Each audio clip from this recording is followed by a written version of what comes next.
Di sebuah tanah yang jauh, tersembunyi di jantung Pulau Jawa, menjulang sebuah gunung yang tak pernah tidur. Gunung Bromo, asap putih selalu mengepul dari kawahnya, seolah menjadi jembatan antara langit dan bumi. Tapi di balik keelokan gunung ini, tersimpan kisah lama yang penuh misteri dan mengguncang jiwa.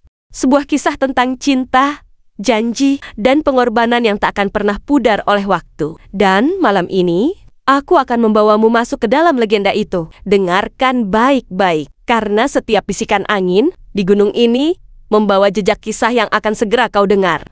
Konon, berabad-abad yang lalu, di kaki gunung yang masih sunyi dan belum bernama itu, hiduplah sepasang suami istri bernama Roro Anteng dan Joko Seger. Mereka hidup rukun, saling mencintai, dan disayangi oleh penduduk sekitar. Tapi ada satu hal yang membuat hati mereka terus dirundung pilu. Bertahun-tahun menikah, mereka tak kunjung dikaruniai seorang anak pun. Setiap pagi, Roro Anteng menatap langit, berharap setitik harapan turun dari surga. Setiap malam, Joko Seger menatap puncak gunung, bertanya-tanya, apakah dewa-dewa telah melupakan mereka? Hari-hari penuh doa dan harap pun berlalu. Kadang Roro Anteng menahan air mata sambil memeluk suaminya erat. Kadang Joko Seger memohon kepada alam, kepada angin, kepada gunung itu sendiri. Mereka tak menyerah, karena bagi mereka, sebuah keluarga seorang anak adalah segalanya. Dan ketika harapan hampir padam, pada suatu malam kelam yang tak biasa, langit berubah muram, petir membelah langit tanpa suara, dan dari perut bumi terdengar bisikan gaib yang menggema hingga ke tulang belulang mereka. Suara itu berat, dalam, seolah keluar dari kawah gunung yang menyala di bawah tanah. Tak ada yang tahu dari mana datangnya, tapi mereka berdua tahu, itu bukan suara manusia, itu suara dewa, suara sang penjaga gunung. Dewa itu menawarkan mereka sebuah kesepakatan. Mereka akan diberi keturunan, sebanyak yang mereka mau. Tapi satu syarat, harus dipenuhi anak terakhir mereka, harus dikembalikan. Harus dikorbankan ke dalam kawah gunung sebagai wujud janji dan penghormatan. Malam itu, Roro Anteng dan Joko Seger tak bisa tidur. Angin membawa suara-suara yang membuat hati bergidik. Mereka saling memandang dalam keheningan. Mampukah mereka menepati janji seperti itu? Tapi cinta mereka pada anak-anak yang belum lahir mengalahkan segalanya. Dengan suara bergetar, mereka berdua berjanji. Janji yang kelak akan mengubah segalanya. Janji yang akan membawa mereka ke jalan pengorbanan. Hari demi hari berlalu. Waktu berjalan seperti aliran sungai yang tak pernah berhenti. Dan perlahan, doa mereka terjawab. Roro Anteng mengandung anak pertama. Tangis bahagia pun menggema di seluruh desa. Tahun-tahun berikutnya, seperti keajaiban yang tak terputus, lahirlah anak kedua, ketiga, keempat. Hingga akhirnya, mereka memiliki 25 anak yang sehat dan rupawan. Desa kecil mereka tumbuh subur, penuh tawa dan kebahagiaan. Tapi jauh di lubuk hati terdalam, janji lama itu tetap bersembunyi, seperti bayangan gelap yang selalu mengintai. Roro Anteng mulai gelisah saat anak ke-25 lahir, seorang bayi lelaki yang tampan dan manis. Mereka menamakannya Jaka Kesuma. Setiap kali menatap wajah mungil putra bungsunya, hati Roro Anteng terasa pilu. Ia tahu, inilah anak yang telah dijanjikan. Sementara Joko Seger, meski tersenyum di depan keluarganya, diam-diam sering berdiri di kaki gunung, menatap puncak Bromo sambil bergumam pelan, seolah bertanya pada angin, apakah benar aku harus menyerahkan darah dagingku sendiri? Tahun berlalu, Jaka Kesuma tumbuh menjadi pemuda yang gagah, cerdas, dan penuh kasih sayang. Ia bukan hanya dicintai oleh keluarganya, tapi juga oleh seluruh penduduk desa. Tidak ada yang menyangka bahwa di balik senyum ramah dan mata jernihnya tersimpan takdir yang kelam. Sementara itu, bisikan-bisikan dari kawah mulai terdengar lagi. Angin malam berhembus membawa suara halus. Waktunya hampir tiba. Suara itu membuat Roro Anteng terbangun di tengah malam, menggigil di pelukan Joko Seger. Ketika Jaka Kesuma cukup dewasa, suara dari kawah tidak lagi bisa diabaikan. Pada malam purnama yang temaram, angin berdesir kencang, dedaunan berbisik, dan Gunung Bromo kembali berbicara dengan gemuruh yang dalam dan memaksa. Janji itu harus ditepati. Roro Anteng menangis dalam diam. Air matanya jatuh membasahi tanah. Joko Seger berdiri di ambang pintu, matanya kosong menatap ke kejauhan. Hati mereka berperang antara cinta yang tak terhingga dan sumpah yang tak bisa dibatalkan. Dan di saat itulah, Jaka Kesuma akhirnya mengetahui kebenaran. Kedua orang tuanya tak sanggup menyembunyikan takdir pahit itu lebih lama lagi. Tapi, yang mengejutkan, Jaka Kesuma tidak marah, Tidak menolak, tidak lari. Ia justru menatap langit dengan mata teduh dan berkata pelan, "Bila pengorbanan ini adalah takdirku, maka aku akan menjalankannya. Demi kalian, demi desa, demi kehormatan keluarga." Kata-katanya menghujam hati siapa saja yang mendengarnya. Malam itu, bukan hanya langit yang menangis, bumi pun ikut bergetar. Malam purnama yang dinanti akhirnya tiba. Angin bertiup kencang, langit dipenuhi awan gelap yang bergerak liar. Dan dari kejauhan, suara gemuruh kawah Gunung Bromo terdengar semakin jelas seperti napas raksasa yang lapar. Di tengah sunyi yang mencekam, suara gaib itu kembali menggema, lebih keras, lebih tegas. "Sudah waktunya," bisik angin yang melilit di sekitar rumah Roro Anteng dan Joko. Seger, tidak ada tempat bersembunyi. Janji yang dulu diucapkan harus ditepati. Gunung itu memanggil. Di dalam rumah, suasana hening dan berat. Roro Anteng memeluk Jaka Kesuma erat-erat. Air matanya tak bisa dibendung lagi. Sementara Joko Seger berdiri dengan tubuh gemetar. Matanya memerah.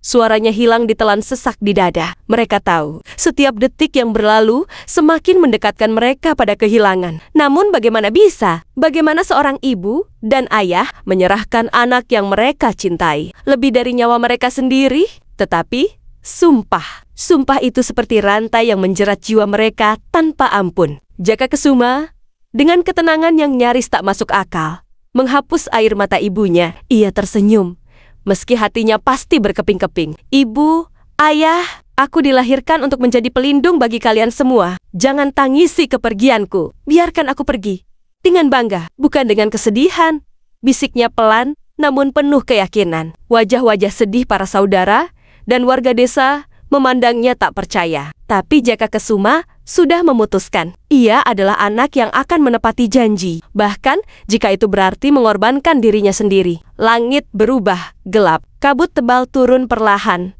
menutupi lereng gunung. Diiringi oleh isak tangis dan bisikan doa, Jaka Kesuma mulai melangkah mendaki Gunung Bromo.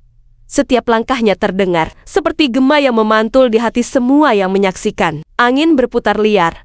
Dedaunan berdesir seolah ikut menangisi takdirnya. Roro Anteng terjatuh di tanah, tubuhnya lemas, sementara Joko Seger berdiri kaku, seperti patung yang tak bisa bergerak. Detik-detik berjalan lambat, dan tak ada yang bisa menghentikannya.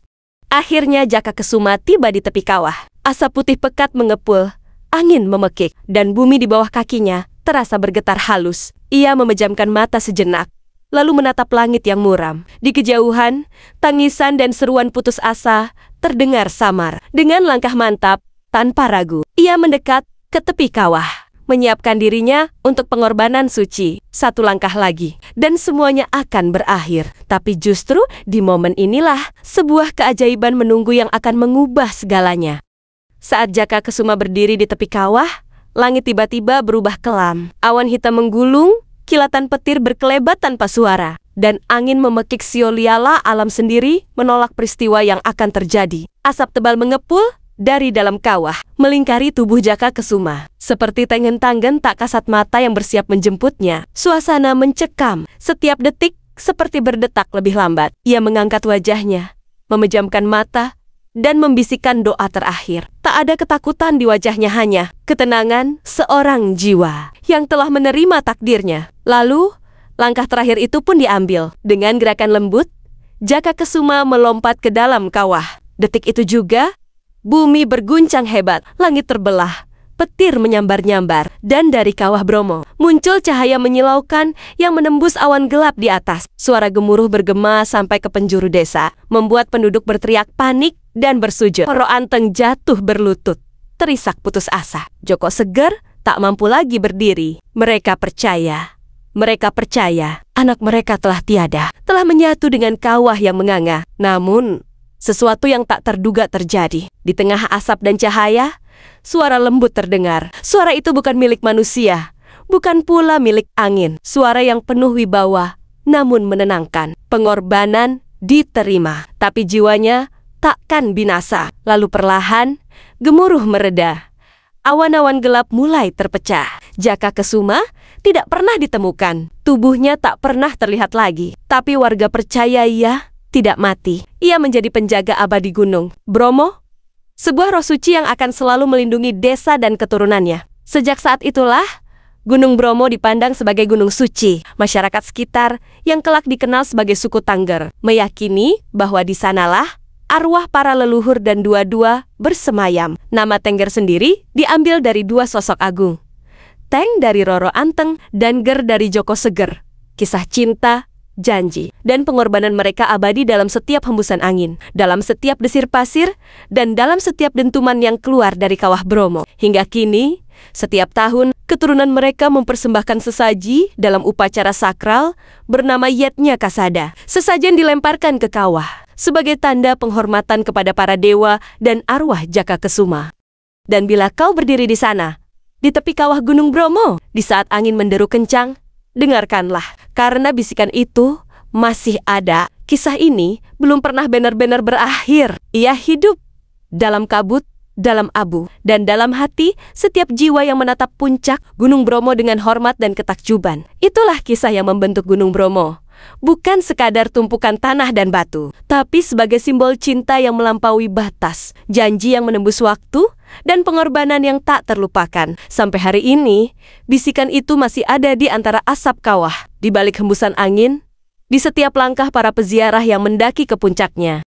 Jangan pernah lupakan, di sanalah Jaka Kesuma menjaga, di sanalah arwah para leluhur dan dewa-dewa bersemayam. Setiap Yatnya Kasada bukan sekadar tradisi, tapi sebuah pengingat abadi bahwa janji yang terucap di bawah langit takkan pernah bisa dibatalkan oleh waktu. Dan ketika kau menatap kawah Bromo, mungkin, hanya mungkin, kau bisa mendengar bisikan itu sendiri.